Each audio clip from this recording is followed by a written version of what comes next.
Levi, que foi o porta-voz do governo israelense sob o primeiro-ministro israelense Benjamin Netanyahu desde o início da guerra até março do ano passado. Bem-vindo de volta ao Newsday.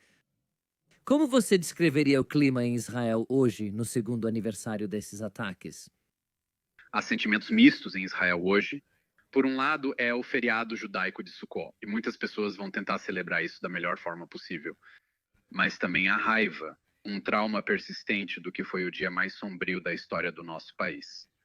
As pessoas se lembram de como pularam da cama de manhã com as sirenes que anunciavam os milhares de mísseis que o Hamas lançou contra Israel, o medo ao assistir às notícias e entender a escala da invasão do Hamas e das atrocidades bárbaras, mas também um otimismo cauteloso de que o pesadelo que o Hamas começou há 2 anos, quando cometeu o massacre de 7 de outubro, e lançou esta região em uma guerra que viu Israel ser atacada em 7 frentes.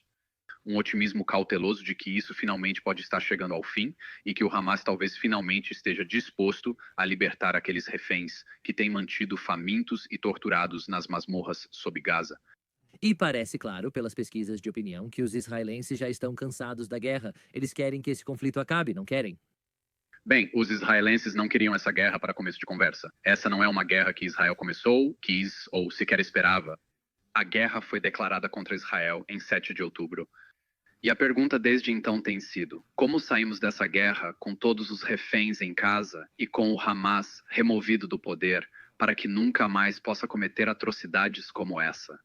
A primeira coisa que o Hamas fez após invadir em 7 de outubro foi ameaçar repetir o 7 de outubro, o 1 milionésimo de outubro, de novo e de novo, até que Israel seja destruído. Os israelenses não têm ilusões sobre a organização terrorista que governa Gaza e pretende usá-la como base para novos ataques a civis israelenses. E agora chegamos a um ponto em que uma combinação de pressão militar e diplomática isolou o Hamas. Até seus patrocinadores, Catar e Turquia, dizem que o jogo acabou e pressionam o grupo a aceitar um resgate pelos reféns e um plano para encerrar a guerra. Mais reféns foram libertados por diplomacia do que por ações militares. Quando o conflito começou, Benjamin Netanyahu disse aqui que os objetivos eram libertar os reféns e eliminar o Hamas. No entanto, 2 anos depois, nenhum desses objetivos foi totalmente alcançado, não é mesmo? Acabamos de ouvir dos militares israelenses, há cerca de 1 hora, que um projétil foi disparado do norte de Gaza em direção a Israel no segundo aniversário. Isso mesmo. Hoje de manhã, o Hamas disparou um foguete contra uma das comunidades atacadas no massacre de 7 de outubro. Há alguns dias, Israel encontrou 2 túneis em Gaza, embaixo de hospitais. Lembrete, o exército terrorista do Hamas foi severamente enfraquecido e não é mais a força de combate profissional que era. É um grupo guerrilheiro lutando uma guerra urbana, mas ainda está muito ativo.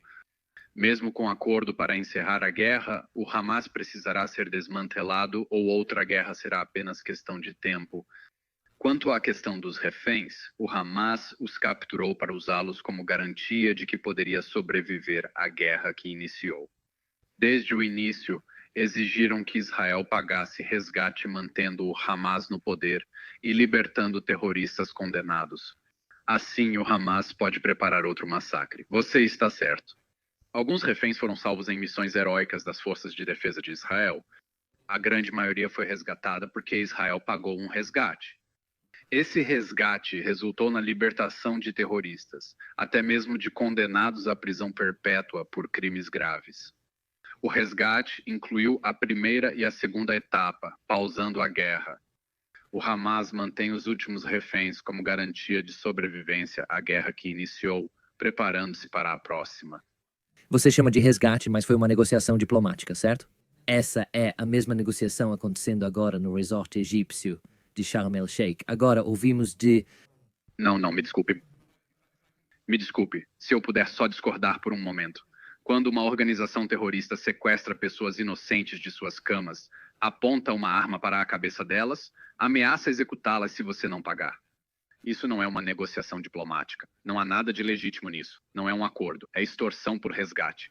Sequestrar alguém e pedir dinheiro para libertar é um resgate. A maioria dos governos diz que não negocia resgates com sequestradores terroristas. O governo britânico diz que isso é contra a lei britânica e internacional. Você caracterizaria assim as conversas em Sharm el-Sheikh agora? Isso é Israel pagando o resgate. Com certeza. Essas são negociações de resgate em que o Hamas abusa, ameaça executar reféns e exige preço pela libertação. Então, se você caracteriza dessa forma, isso significa que você acha que Israel não deveria participar dessas negociações? Acho que devemos retirar esses reféns. A maioria dos governos afirma não negociar com sequestradores terroristas. Nós não temos escolha porque sabemos que eles têm passado fome, sido torturados e mantidos nas condições mais desumanas possíveis. Existe um problema, claro, quando você paga um resgate para terroristas, você os incentiva a sequestrar pessoas novamente. Esse é um risco com o qual Israel vai ter que lidar. Temos responsabilidade com os cidadãos inocentes que foram tirados de suas casas ou de um festival de música, alguns ainda com graves ferimentos desde 7 de outubro. Pagar um resgate é algo horrível, ninguém quer fazer isso. Israel está disposto a pagar alto resgate para trazer esses cidadãos de volta em segurança. Um autor que conhece pessoas no Hamas disse há uma hora que acha improvável o Hamas concordar em depor as armas. Esse é um dos itens listados no plano de paz de Donald Trump. Se o Hamas se recusar a depor suas armas, a guerra continua. Se o Hamas se recusar a acabar com essa guerra de uma forma que garanta que nunca poderá reiniciá-la, Israel não vai ter outra escolha a não ser continuar com a opção militar até o fim. E os Estados Unidos disseram que vão apoiar firmemente Israel enquanto ele elimina o Hamas. Após 2 anos de conflito, mais de 1.000 militares israelenses e 60 mil palestinos mortos, além da destruição de grande parte de Gaza, o exército israelense não eliminou o Hamas. Dificilmente conseguirá em 2 anos.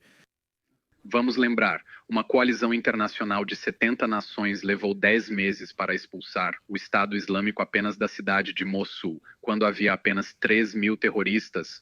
Eles não estavam mantendo reféns e não tinham túneis embaixo de praticamente tudo. Gaza é o campo de batalha urbano mais complicado da história e ninguém disse que seria fácil. Mas as consequências de deixar o Hamas no poder e armado em Gaza são que, se esta não for a última guerra em Gaza, haverá uma próxima guerra em Gaza. E ninguém quer uma próxima guerra em Gaza. O Hamas é uma organização terrorista genuinamente genocida. Ela quer destruir o Estado de Israel. E o massacre de 7 de outubro foi o tiro inicial de uma guerra regional que tinha como objetivo envolver outros representantes do regime iraniano para atacar simultaneamente. Israel não tem o luxo de deixar o Hamas no poder a poucos metros das casas das pessoas no sul de Israel. Esta guerra só acaba com o fim do Hamas de um jeito ou de outro, ou isso se repetirá. Você está repetindo a frase de Benjamin Netanyahu, o israelense, ou do jeito difícil, outro dia. Um último ponto. Você acha que o plano de paz de Donald Trump para Gaza poderia funcionar se ambos os lados seguissem o texto que indicaram publicamente que estão inclinados a seguir, que poderia resultar em um Estado palestino e um Estado israelense vivendo pacificamente lado a lado? Acho que o plano de Donald Trump poderia funcionar se os patrocinadores estatais do Hamas, especificamente o Catar e a Turquia, continuarem pressionando o Hamas e deixarem muito claro que não vão tolerar que ele continue essa guerra. Eles querem que isso acabe, e isso exige que o Hamas se comprometa com um processo de desarmamento e desmilitarização. O Hamas, quando desencadeou o massacre de 7 de outubro, contava com apoio internacional. O Catar condenou Israel pelo massacre de 7 de outubro, no próprio dia 7 de outubro. Nunca disse ao Hamas publicamente que libertasse os reféns. Agora, o governo Trump parece mobilizar o Catar para pressionar o Hamas. Se essa pressão continuar, espero que a guerra termine e o plano seja totalmente implementado.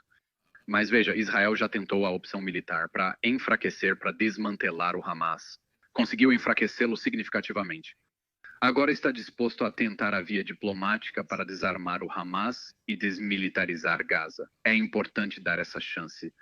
Certo. Obrigado, Eilon Levy. Ouvimos o primeiro-ministro do Catar há cerca de um mês.